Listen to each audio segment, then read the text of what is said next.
My name is Callum, and for as long as I can remember, I've been the afterthought in my own family. My younger brother, Ethan, was the golden child, the one who could do no wrong, the one whose every mistake was met with excuses while I was held to impossible standards. If Ethan forgot to do his homework, it was because he was creative and not meant to be boxed in by rules. If I forgot, I was lazy and irresponsible. If you needed money for something, my parents would hand it over without question. If I needed money, well, why wasn't I working harder? Why wasn't I more like Ethan? I suppose I should have seen it coming. The favoritism, the endless enabling, the way my parents spoke about Ethan as if he were destined for greatness while I was just there. But I didn't. Not fully. Not until I saw the will. It was a rainy Sunday afternoon, and I had stopped by my parents' house like I sometimes did.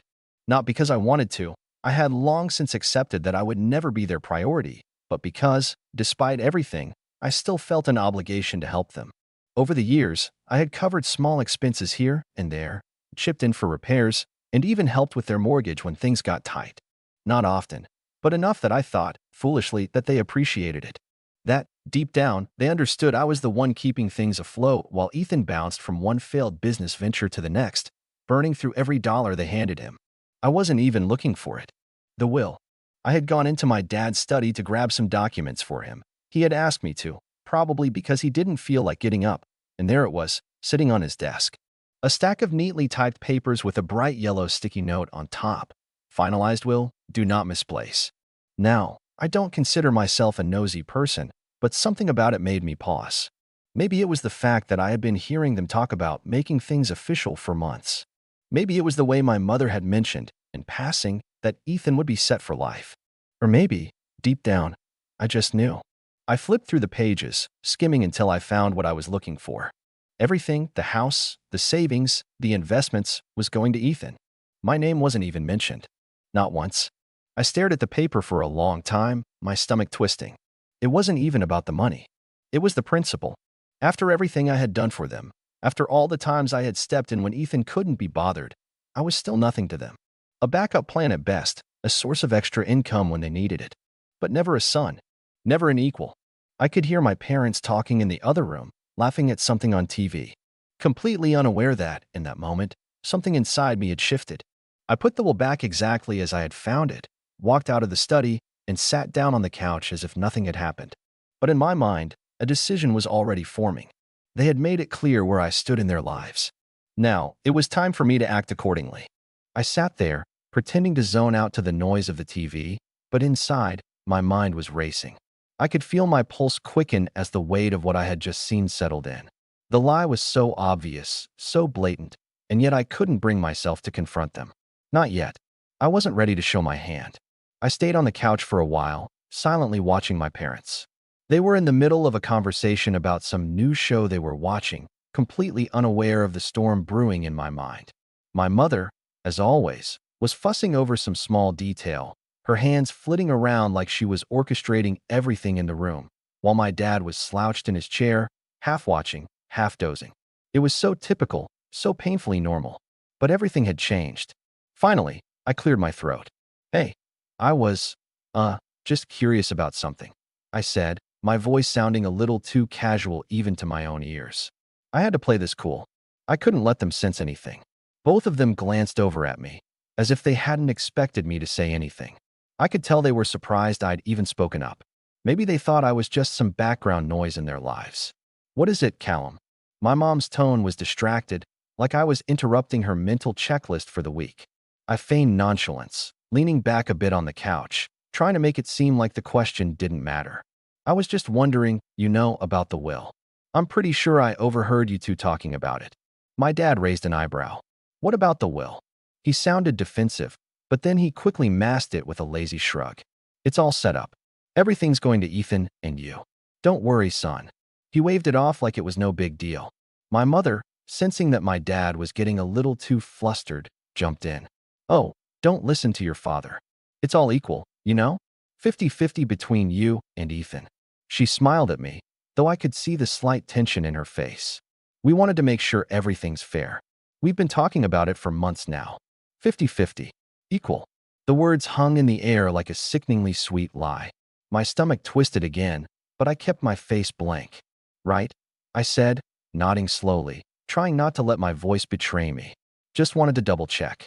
Ethan had never been good with money. Everyone knew that, but my parents had always made excuses for him. It's just that Ethan is going through a rough patch, my dad would say. Or, Ethan's been trying to start his own business, and it hasn't taken off yet. He'll get it together, though. Meanwhile, I was the one who'd helped pay for their mortgage when they couldn't keep up, the one who'd picked up the slack when Ethan's business ventures went south. And now, here I was, watching them lie straight to my face. But I didn't call them out. Not yet. I wasn't going to let them know how much it hurt, how deeply the betrayal cut. No, I'd play along.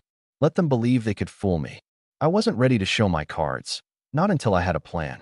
Good to know, I said, flashing a tight smile. I'll just, get going then. Things to do. I stood up from the couch and turned toward the door. Before I could leave, my mom called after me. Oh, Callum, just so you know, Ethan might need you to help with the bills a little more this month. He's really been struggling. I froze at the door, my hand on the handle, a bitter laugh bubbling up in my throat. Ethan struggling? That was rich. I turned around slowly, my eyes narrowing, but I didn't say a word. I just nodded. Of course. I'll talk to him later. And with that, I left. I had to get out of there before I said something I might regret. But I wasn't done. No, not by a long shot. This was far from over. As soon as I got home, I pulled out my phone, sat down, and stared at the screen. I could feel the anger building inside me, but I wasn't going to waste it. No, I needed to be patient. I needed to wait. And when the time was right, they'd see what it felt like to be left out. I just had to be careful, because this was going to get ugly. The next few days felt like a waiting game, but the more I thought about it, the more I realized just how far I'd been pushed. They thought they could use me, treat me like a safety net, all while pretending to care. But I was done. I had made up my mind. No more. I knew what I had to do. The first step was to cut the financial ties. It wasn't just the small stuff anymore. It wasn't just me paying for the occasional repair or sending a little extra money for groceries. This was bigger than that. It was time to cancel everything, every last little thing I'd been doing for them. So I started with the most obvious one, the mortgage. It wasn't much, but I had helped out a few times when they were behind. A couple of months, I'd chipped in a little here and there. Nothing major, just enough to make sure they didn't fall behind, enough to make sure they didn't have to ask for help. But now, they didn't need me. They had Ethan, the golden boy. I opened my bank app, stared at the screen for a moment, and then found the automatic payment I had set up for their mortgage. It had always felt like just another way I could be of use to them, but not anymore. I tapped the cancel button, just like that. The payment was gone. I hesitated for a split second, but then I thought about the will. The lies. The way they dismissed me, how they treated me like I was just there to fix their problems while they lavished attention on Ethan, the creative, one who never had to lift a finger. No more. The next step was the utilities. The electricity bill, the water, the gas. I had been covering some of that, too, when they were behind, as I was often the one they'd call when the bills piled up. Callum, could you help with this one? Just this month, they'd ask. And, like a fool, I'd say yes. No more. I pulled out the monthly payments and canceled everyone. It wasn't even about the money anymore. It was about sending a message. I didn't stop there. I thought about the car repairs I'd paid for when their old sedan started having issues, or the countless times I'd sent money when they needed a little extra for groceries, only for them to throw a lavish dinner party for their friends while I was left to scrape by. I went through my records and pulled up every transaction. Everything. If they thought Ethan was going to cover their expenses, then let him. When I finished, I just sat there for a moment, letting the gravity of it all sink in. There was no turning back now. They would have to face the consequences of their actions. Ethan could step up, or they could face the reality of what it meant to burn bridges. But it wasn't just about the money, it was about control. They thought they could manipulate me, make me the invisible one, the one who always had to be there, always had to help. Well, now they'd see what it felt like when that crutch was taken away. I went through the rest of the evening with a kind of calm, detached satisfaction. My parents hadn't even called. They hadn't noticed yet. Ethan probably hadn't noticed either. But they would. They would soon enough. A few days passed in silence, but then came the first message. It was my mom, texting me out of the blue, and it made my blood run cold. Callum, the mortgage is due. No greeting. No small talk. Just that simple demand. It was exactly like I thought it would be. But this time, I wasn't going to help. This time, I was done pretending that they could continue using me as a fallback. I took a deep breath. My fingers hovered over the screen. For a moment, I considered ignoring it. I could just pretend like I didn't get the message. But that wouldn't be satisfying enough. I wasn't going to just leave them hanging. Instead, I replied, I know. You should ask Ethan. I hit send, and then set my phone down on the table, watching it vibrate as if the universe was waiting for them to respond. I didn't care what they said. I didn't care how they tried to guilt trip me or what kind of excuses they'd come up with. This was it. They had crossed the line. Now, they would have to deal with the consequences of their own actions. But deep down, I knew this was just the beginning. What came next? Well, that was going to be even harder for them to ignore. The seconds felt like hours, the phone sitting on the table vibrating again and again. I waited for a response, but honestly, I knew what would come. They always had a way of twisting things, playing on my emotions, using every ounce of guilt to get me to do what they wanted. It was the same old song and dance. But this time, I wasn't going to fall for it. The phone buzzed again, this time with a message from my dad. The screen lit up with his name, and my heart sank just a little. I wasn't sure what I was expecting, but it certainly wasn't this. Callum, what do you mean by that? This is your family. Why would you not help us? We've always been there for you. There it was. The manipulation. The attempt to make me feel like I was the one who had wronged them. But I had already made up my mind. I wasn't about to let them gaslight me into submission again. I sat there for a few moments, staring at the message, thinking about what I was about to do. There was no more pretending. I couldn't ignore it anymore. I had to confront them. I picked up my phone, fingers trembling just slightly, and replied, keeping my tone as calm and measured as possible. You want to know why? Because you lied to me. All this time, you've been treating me like a backup, like an ATM when it was convenient. You told me that everything was split evenly between me and Ethan, but you left everything to him in the will. That's the truth, isn't it? I waited, heart hammering in my chest as I watched the 3 dots flicker on my screen. They were typing. A moment later, my mom's name popped up, the words cold and distant. What are you talking about? The will isn't about that. It's not like that at all. We've always made sure things are fair between you two. I let out a quiet laugh, shaking my head, but I didn't want to give them the satisfaction of seeing my frustration. I typed back calmly, I found it, Mom. The will. I read it. You left everything to Ethan. The reply came almost instantly, and I could feel the desperation in her words, even through the screen. That's not true, Callum. It's not what you think. You're making assumptions, and you're overreacting. We told you both that we wanted to make sure everything was taken care of. Ethan's been struggling, and we thought it would be better for him to have it. My jaw tightened. Struggling? Ethan was a grown man. He wasn't a child. I had watched him throw away opportunity after opportunity, and yet they always coddled him. I wasn't going to let them continue to insult my intelligence. You've always made excuses for him. You've always covered for him when he messed up, but when it comes to me, I'm just the one who helps pay the bills. I get it now. I don't mean as much to you. So if I don't, then fine. I'm done. I want nothing to do with this anymore. There was a long pause. For a moment, I thought they might finally realize that I wasn't playing their game anymore. But no. The next message from my dad proved I was far from the truth. Callum, you're being unreasonable. You know we love you. You always have a place here. You're a son, too. We didn't mean to make you feel like you're not important. It's just, Ethan needs more help right now. He's always been the one who struggles, and he's been working so hard to turn things around. I could feel my anger starting to boil over, but I forced myself to breathe slowly, taking a moment to collect my thoughts. I wasn't going to get dragged into their web of lies. I had seen through them, and now I was going to make sure they knew exactly why I was done.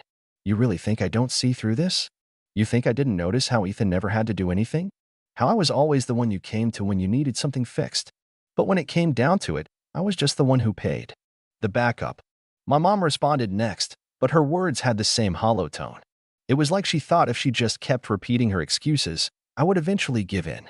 You're making this all about money. It's not like that. The will was just a formality, Callum. It was just a decision we had to make.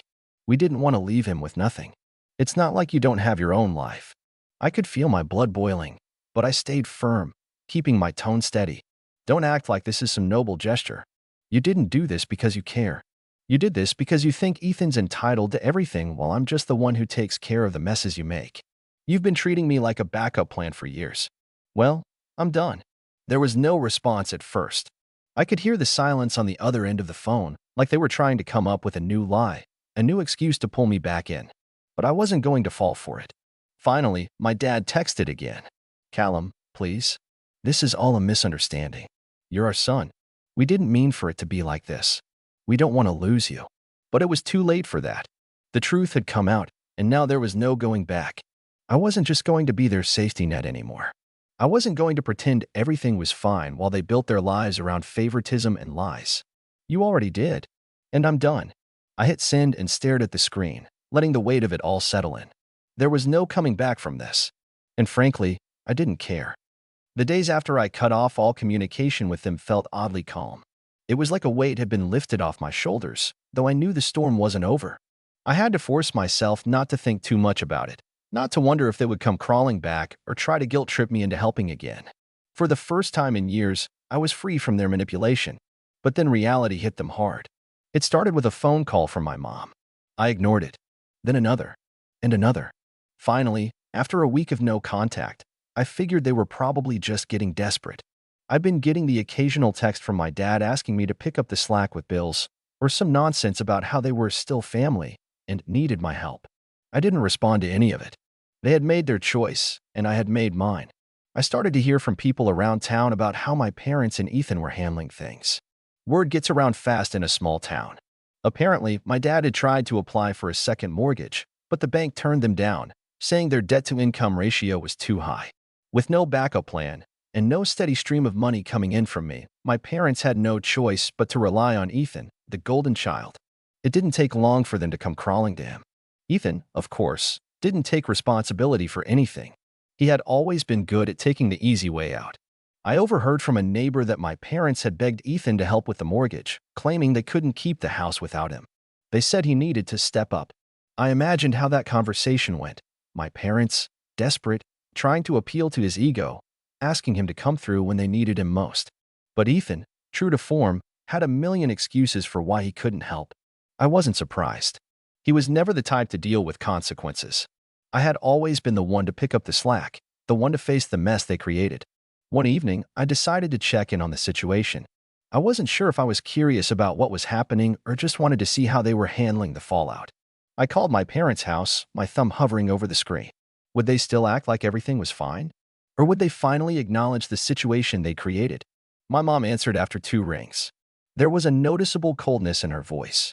"Callum, what's going on?" she asked, as though everything was still normal, as though I hadn't just pulled away from them completely. I stayed calm, though I could feel a certain satisfaction building inside me. Nothing much. Just wanted to know how things were going. There was a long pause on the other end. I could practically hear her trying to figure out how to spin the truth in a way that wouldn't make them look bad. "Well, he's been helping us out with some things, you know. He's been really busy, but he's been pitching in where he can." She was dodging the question. I could tell she wasn't being honest. Ethan wasn't helping them, at least not in the way they had hoped. He was probably doing the bare minimum, just enough to make it look like he cared. I replied, keeping my voice level. But isn't it a bit too much to expect him to cover everything, especially after all these years? Silence. Then, my dad's voice came through, rough and frustrated. "Callum, we didn't want it to be like this. We never meant to hurt you. We just thought you'd understand Ethan's in a tough spot. He's struggling. He needs time to get on his feet. We thought it would be easier on him." It was like déjà vu, hearing the same lines they'd used for years. They were still trying to justify it, still trying to make it sound like they had some noble reason for doing what they did. But I wasn't falling for it anymore. "I get it," I said, my voice cutting through their excuses. "Ethan's always been the struggling one, right? And I'm the one who always picks up the slack, who covers for his mistakes. Well, I'm done. He's your responsibility now." My mom's voice wavered. "Callum, don't say that. You're still our son. We didn't want to hurt you. You know we love you, right? We just didn't know how to handle it."